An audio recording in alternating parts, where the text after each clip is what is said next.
शिक्षा का बहुत बड़ा योगदान होता है हमारे माइंडसेट को डायरेक्ट करने के लिए, उसको सही दिशा दिखाने के लिए। तो जो माइंडसेट को दिशा दिखाई जाएगी वही हम फिर आगे हमारा माइंडसेट बनेगा। तो मैं ये देख रहा था कि कोई लेडी है, एक उसका बयान था, वो बयान खैर अनिरुद्धाचार्य जी के मामले में था, तो उनको वो मतलब बुरा भला कह रही थी। लिव इन रिलेशनशिप क्या है, मतलब एक नाम दे दिया उसको, लिव इन रिलेशनशिप। तो वो क्या हो गया, मतलब कि वो चीज़ बदल गई। जब कोई चीज़ की कोई ऑथेंटिसिटी नहीं है, क्या बोलेंगे उसको। उसने उस चक्कर में उस ऐसे ऐसे गालियाँ निकाली अनिरुद्धाचार्य को कि जैसे पता नहीं, मतलब कि हद ही है यार। मैं सोच रहा था कि भी ये क्या भाई, लिव इन रिलेशनशिप को उन्होंने ऐसे लग रहा था जैसे गाली दे दी है उसको, बोलिए ऐसा होना चाहिए, क्यों नहीं होना चाहिए।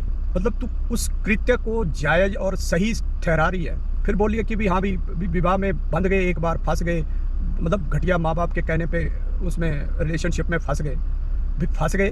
तो इसमें फिर क्या हुआ, ये मुंह मारना ना हुआ भी। तुमको अगर तुमने देखना है उसको, कह रही देखना, जांच परखना, साथ में रह के ऐसे जांच परख होती है। नहीं हुई तो फिर छोड़ो, फिर अगला कोई देखो, है ना। ये तो ऐसे तो कहीं भी उसमें आ जाते हैं ना ऐसे वाले इंसिडेंट्स। इंसान है, इंसान की नेचर है वो कि कभी तुम्हारे को किसी से गुस्सा आ गया, कोई लड़ाई होगी, कभी कुछ हो गया, तो उसमें तो ईजी है लिव इन में भी। ठीक है, कोई बंधन तो है नहीं, बंधन नहीं है तो भाई छोड़ो, चल पड़े तू अपने घर में अपने घर, बस फिर किसी और को देखो, किसी और को परखो। तो ये क्या मतलब कि मुंह मारना नहीं है, ऐसे मतलब जांच परख होती है क्या। तो ठीक है, टेम्परेरीली तुम्हारी कोई अनबन होगी, कोई किसी चीज़ की कोई तुमको बुरा लग गया, और वो इसीलिए लगता है कि तुम्हारे परिवार में कोई सदस्य है नहीं। जो आजकल जो न्यूक्लियर फैमिलियां बनाते जा रहे हैं, ये वो भी इस चीज़ का कारण है, शादियां टूटने का। नहीं तो लड़ाई झगड़े तो पहले भी होते थे। और दूसरा माइंडसेट ये बना दिया गया है कि जैसे इस लेडी ने बोला है, मुंह मारना कैसे बोल दिया। तो दोस्तों ऐसे है कि ये माइंडसेट बन चुका है और ये बनाया गया है, और ये ऐसे नहीं है कि एकदम से बन गया, क्योंकि ये चीज़ें है ही ऐसी हैं। जो इस तरह के ये रिलेशनशिप होते हैं ना, ये इंसान के चरित्र हनन में सबसे बड़ा योगदान ऐसी चीज़ों का है। इसका हो गया, पैसे का हो गया, मटीरियलिज्म का हो गया, मतलब ये आपको एज ए मॉरली आपको करप्ट करती हैं चीज़ें। इसीलिए हमारे शास्त्रों में इनको गलत कहा गया है। बस बात वही है कि जो तुमने जिसको गलत कहा तुम्हारे शास्त्रों में, उसको इन्होंने अच्छा बना दिया, सही बना दिया, सही बना के उसका नाम चेंज करके पेश कर दिया समाज के अंदर।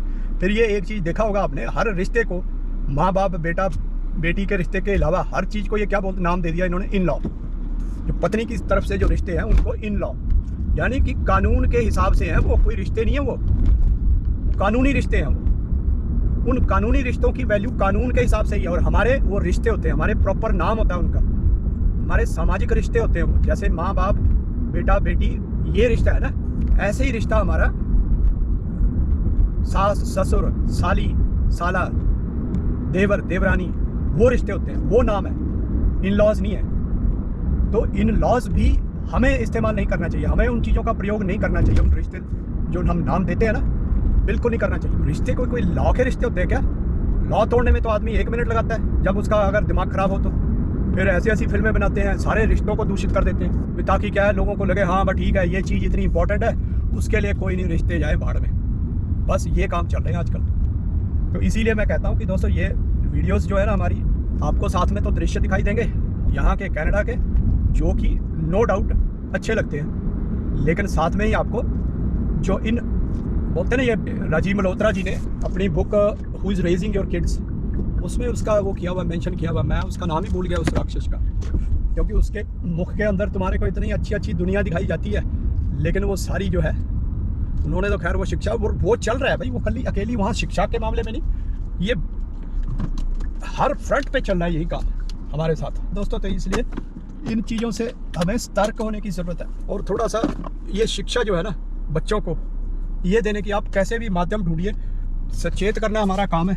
जितने मार्ग मुझे दिखते हैं, मुझे ये मार्ग दिखता है कि शिक्षा उनको दो, लेकिन उसके अलावा जैसे, क्योंकि ये हर फ्रंट पे ये लड़ाई छिड़ी हुई है नैतिकता के और अनैतिकता के बीच में, यानी राक्षसों के और मानवों के बीच में, दानवों और मानवों के बीच में, ये चारों तरफ से हमला है, चारों तरफ से। फिल्में लगा लो, शिक्षा लगा लो, बेसिक शिक्षा लगा लो, सब बदली हुई है हमारी भारत के अंदर। जब से इन्होंने अंग्रेजों से छुटकारा पा के नेहरू गांधी परिवार को बागडोर दी देश की, उन्होंने तो पूरी कसम उठा ली भी इसको बर्बाद करना है, जो नैतिकता है वो खत्म करनी है, क्योंकि वो आप ही अनैतिक थे, वो सब गांधी वैसे, नेहरू वैसे, सब वैसे ही थे वो।